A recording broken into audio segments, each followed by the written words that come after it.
Hi everyone, welcome to the very first episode of the podcast. I'm really glad to finally be getting this started because I've been diving really deep into ancient history lately, and I wanted to kick things off with arguably the most influential figure in the Western tradition, or at least this one philosopher that everyone's heard of at least once in their lifetime, which is Socrates. To understand him, we first have to look at the historical context of Athens between 469 BCE and 399 BCE. And just for some context, we have to look at the fact that this was a city state that had just gone through a whole war called the Peloponnesian War and was struggling with its own identity.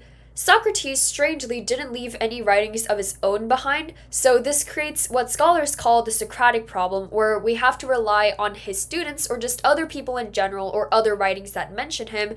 But his students included Plato and Xenophon, and especially Xenophon's writing helped us figure out what he was actually thinking and what he taught and what kind of concepts Socrates personally believed in, because we couldn't rely on his writings given that there weren't any. So basically what happened was he became this permanent figure in the city, or a permanent fixture, challenging everyone from average craftsmen to powerful politicians. So this video is broadly going to be divided into three sections. The first one is about the youth and the clash with authority. The first thing we need to address is Socrates' relationship with the youth, because this is ultimately what led to his execution. In Athens at the time, there was a group of people called the Sophists, and these were teachers, professional and traveling, who loved money. They charged massive fees to instruct young aristocrats in rhetoric, which is essentially the art of persuasion.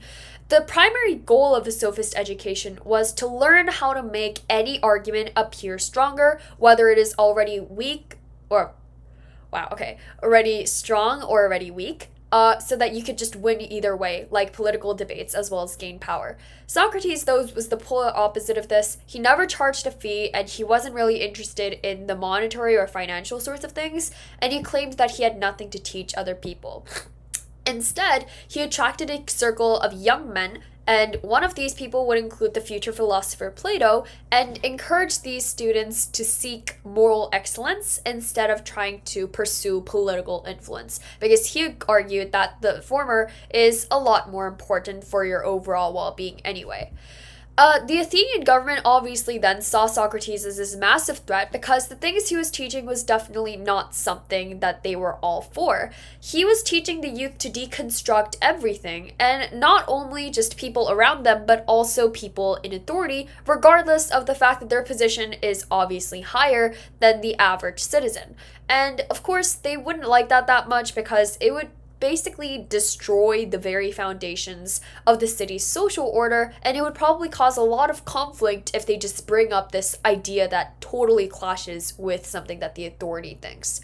Around 399 BCE, three citizens brought formal charges against him, and they accused him of impiety as well as corrupting the youth by teaching them to question the traditional gods as well as the authority of their own parents. Socrates, though, despite all of this chaos, believed that the youth nonetheless were the most important part of society, because their souls were still being formed and they would probably be future leaders anyway. And he argued that if they weren't taught to think critically, they would grow up to be leaders who valued status over actual justice. So this conflict between, on one hand, traditional authority and the other hand, individual conscience, is why Socrates remains such a massive figure in education today.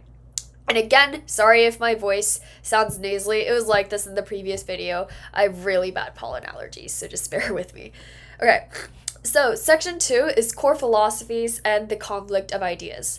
What Socrates actually explored was the field of ethics and the definition of universal concepts. Before him, many philosophers were called pre-Socratics, meaning that they were focused on the physical elements of the universe, especially the things they can just literally see around them. But Socrates kind of changed the focus from just what we can see just to the human condition in general, or what's inside of us that we don't necessarily see. He believed in moral intellectualism, which is the specific viewpoint that knowledge and virtue are more or less the same thing. And he argued that no one does wrong willingly. If you know what is truly good for your soul, then you will do what is good for your soul. So therefore, all evil or bad actions are simply the result of our own ignorance. what happened was that he equated a lack of morality with a lack of education of what we were taught since we were little. And this viewpoint is highly contested by later philosophers or just people in general today, including his own student Aristotle, and we're going to explore this guy later. The criticism is that Socrates ignored incontinence or the lack of self-control. And most people would agree that it's very possible to know exactly what the right thing to do is, but still choose the wrong thing because of your passion or your own desire to do something. And another contested area is this divine sign or the daimonion. And here he claimed that he had this internal voice that would warn him against certain actions. But historians argue over whether this was a genuine religious belief or just this metaphorical way of describing his conscience. There's still a lot of debate about this. I personally find the idea of the unexamined life to be a very important part of the belief system, if not the most important. Because here he argued that if you aren't constantly questioning your own motives and your own definitions, you aren't really living a life that has value. Okay, so section 3 is the Socratic method and the trial of 399 BCE. So before we talk about the end of his life, we have to look at the Socratic method, also known as the Elenchus. And probably a lot of people heard of this. I personally learned this in my seminar class about last year. I knew it beforehand, but yeah, that's just it. So I would argue that this isn't just an argument style. It's this way of stripping away false beliefs. And what happened was that Socrates would start ask definitions of a concept like, what is courage? And then on top of that, he would ask these bunch of follow-up questions that forced the other person to admit their definition was inconsistent. Because what happened through most of his encounters is that the other person at the start believed that they knew whatever they needed to know and they knew everything, and it just deteriorated from there. But it might also be the opposite, because a major example of this is in the Meno, which I'm currently reading right now. In this dialogue, Socrates wants to prove that knowledge is innate in the soul. And then he takes a slave boy who has had zero education, so he kind of feels like here, and presents him with this geometry problem involving the area of a square. Obviously, he doesn't know this. And through a series of leading questions, even without telling him the answer, he still guides the boy to the correct mathematical conclusion, and not even telling him how to solve it, he just asked him questions, which led Socrates to this theory of recollection. He believed that our souls have existed way before this multiple times and already possesses all knowledge. The Socratic method then is just a way to help the student remember or retain that information of what they already know. In my opinion, this is the most empowering way to look at education because it assumes that every person has the potential for wisdom. It's pretty optimistic. Yeah. Before we end the video, I'm probably going to do this for a few of my podcasts, but I recommend this weekly reading plan. And obviously, I'm not telling you to literally read it in order, but I just felt like that was the best combination. You can just read the book in general anytime you want.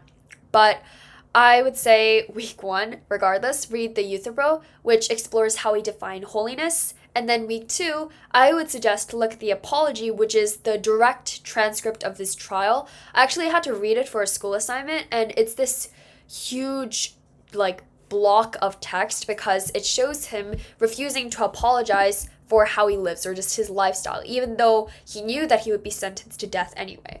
And week 3, I would read the Meno for that geometry example. I didn't read the whole thing yet, but so far I really like it, and the discussion on whether virtue can be taught. And finally, week 4, I would say you should read the Crito. And this is where his friend Crito tries to break him out of prison, but Socrates doesn't want to leave and refuses to leave because he believes in the social contract. And he argued that even if the city's judgment was wrong, which he did believe, he still had a moral obligation to follow the law nevertheless.